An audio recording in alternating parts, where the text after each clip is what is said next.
Hi, sweeties. How are you doing? Welcome to Cimnanya, and thank you all so much for all the love and support. So today we'll be talking something very important, and it's about this Somalian man. You all already know that Somalians do not want to even identify as black people, right? And you see them also going extra miles to prove it that they are not black. Even some of them go to the extent of trying to lighten their skin in order for them to be really white, like, and then be called white Somalians. I don't even know why they are doing this. So this young man is married to a Caucasian, right?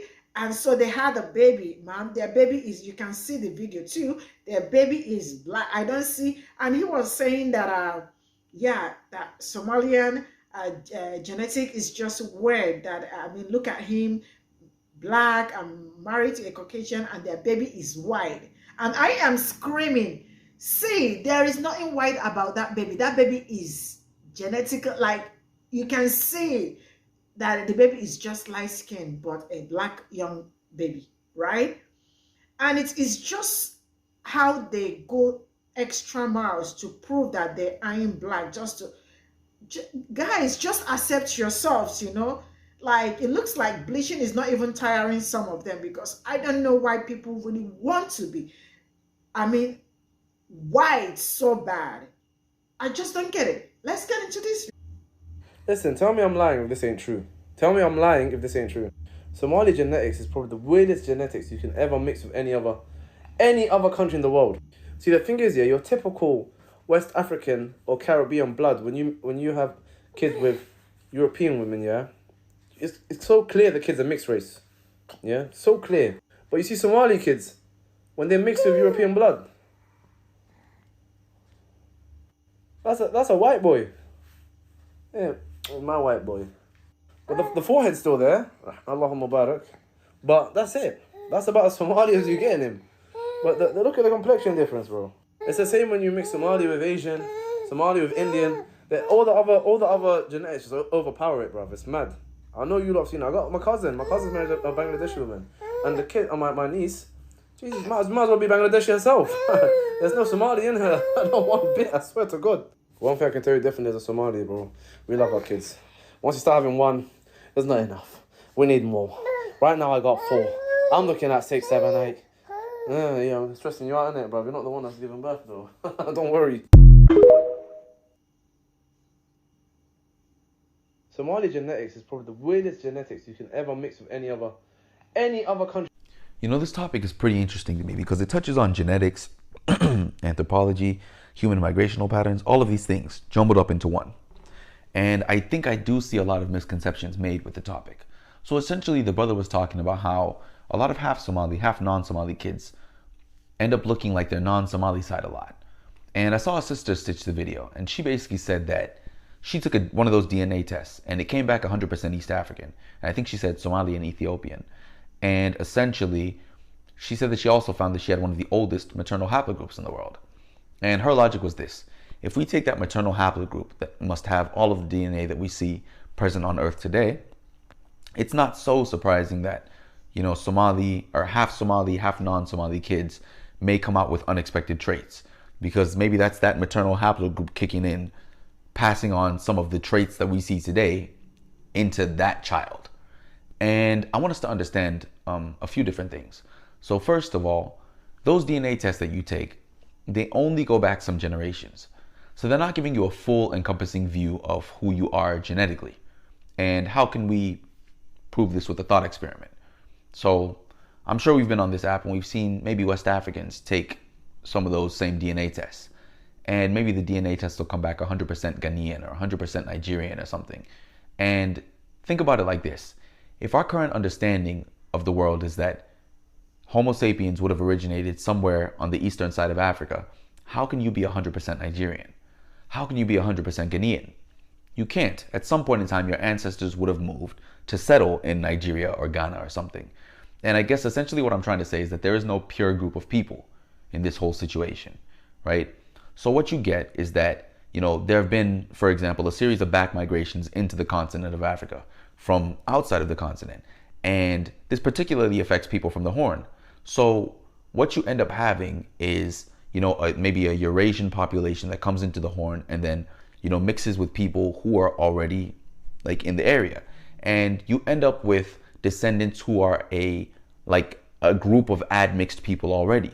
So imagine you take somebody who's already heavily admixed and then they have a child with somebody with a lot of non-African DNA. Maybe that child of those two people ends up having a significant amount of non-African DNA. And that's why you might get some maybe unexpected traits, because genetics doesn't always work the way that we would guess.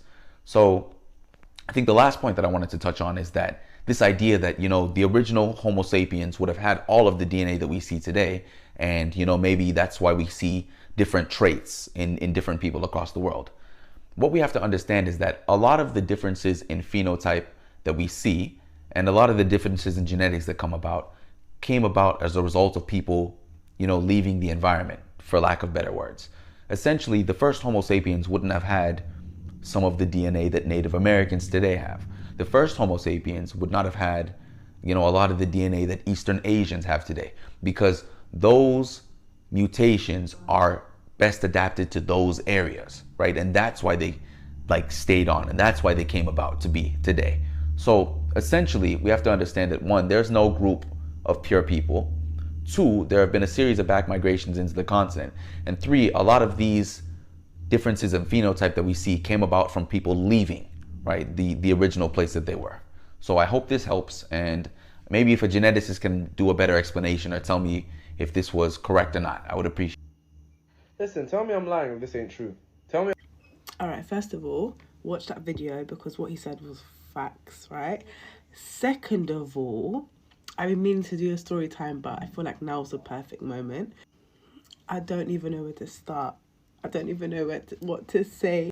But basically, this is a story time of how I grew up thinking my dad was Jamaican and Scottish. Really and truly, I found out my dad's actually Bayesian and Scottish. Bear in mind, I'm 24 years old.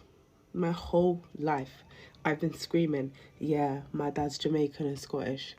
So let me give you a bit of background story. So my mum is Somali, full Somali, right?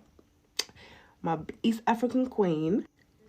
And my dad, to my knowledge, was Jamaican and Scottish. So his dad was Jamaican and his mum was Scottish. Bear in mind, I'm quite close to my dad's family. Although they live in Manchester, I live in London. I was raised in London, born in Manchester, but raised in London. I always just assumed that my family was Jamaican. Like, my mum would tell me, yeah, your dad's from the Caribbean, whatever, right? So, like, every time I'll go to Manny, like, my aunties and that, they were getting married in Jamaica. They would cook, Jamaican food. They would listen to Jamaican music. Like, their kids were Jamaican. Like, do you know what I mean? I just assumed, again, that my family was Jamaican. Like, the black side was from Jamaica. Fast forward now. Bearing in mind, I think my mum, like, when my mum was alive, I think she told me where my dad was from, but I was young and I kind of just forgot about it, right? And then obviously growing up, being around all the Jamaican culture, I just assumed that was where my family was from. Fast forward now to literally like 2 months ago, I go to Manchester, right? And obviously, like, a lot has changed since the last time I've been there. Like, I got married, I have got kids now, whatever. So I went out with my kids, and then I'm at my auntie's house, and obviously, God bless them, but my grandparents have passed away, my dad's mum and my dad's dad. So obviously I went to my grandma's funeral. This was back in 2012. You know, there was a lot of white people, a lot of the Scottish side, like it was wild, right? Bearing in mind, my mum predominantly raised me, so I've grown up with Somali culture. Do you know what I mean? Cool now. So I'm at my auntie's house, we're just chit-chatting, whatever, and I see like the what's it called, there's like a booklet that you get at like Christian funerals. I forgot what it's called, the program. I think there was the programs on the fridge. So obviously I saw my grandma's one. It was her name, her face, and the Scotland flag. Bear in mind, when my granddad passed away, I don't think I was in the country. Like, I wasn't able to make it for some reason. This was back in 2015 or 16. So I didn't actually go to his funeral, right? I didn't see the program. So I see his one next to hers. and it says his name, a picture, and the Barbados flag. By the way, I'm really sick. Like, this is so hard for me to do. My throat is so itchy. But basically, I saw the Barbados flag. So I'm like to my auntie, I thought we were Jamaican. So she's like, no, like, obviously her dad, my granddad is Bayesian. And I'm like, I've literally been going around telling people that my dad's Jamaican and Scottish.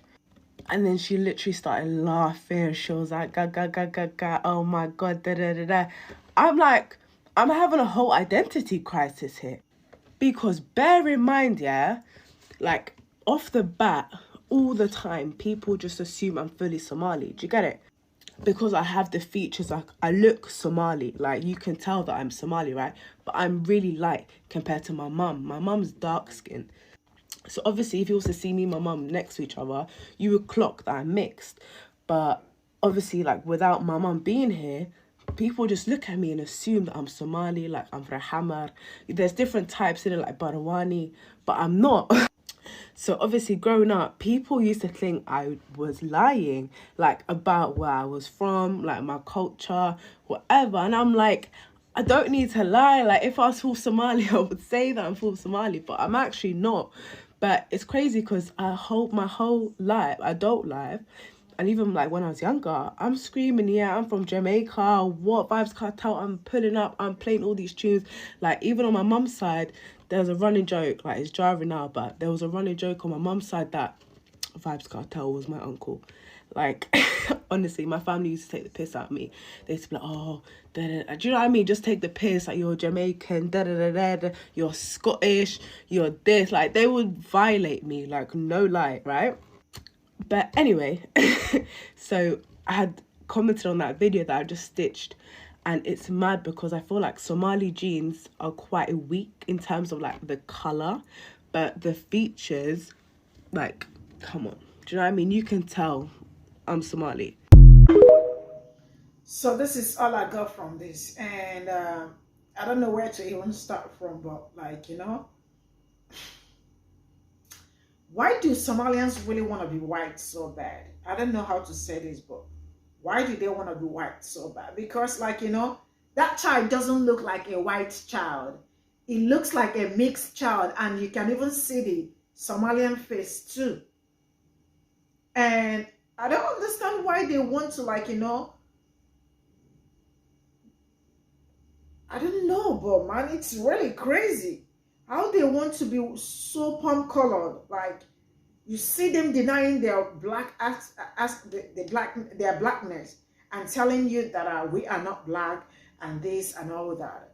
You all already know how they do it. Like, they always, like, openly say that we are not black people. I mean, that you can see from our features. Like, which features are you seeing? What am I? Before I even know you, okay, before I say you are Somali, first of all, I see your blackness, and then say you are Somalian and all that. But you see them wanting to, like, attach whiteness to themselves and all that. And I don't say that. Which one is you married and he married a palm-colored woman?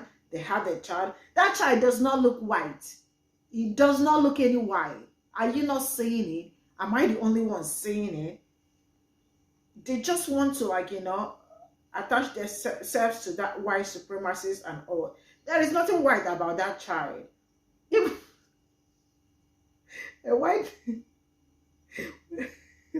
Oh my goodness! I don't know why I am not mad, but, like, even a white man will tell you that a black man is trying to tell me that his child is white, and then the white man will tell you, bro, you are a black man. Say no more. Oh my goodness! I can't hide I really cannot hide I don't know, displeasure, or I don't know how, if that is.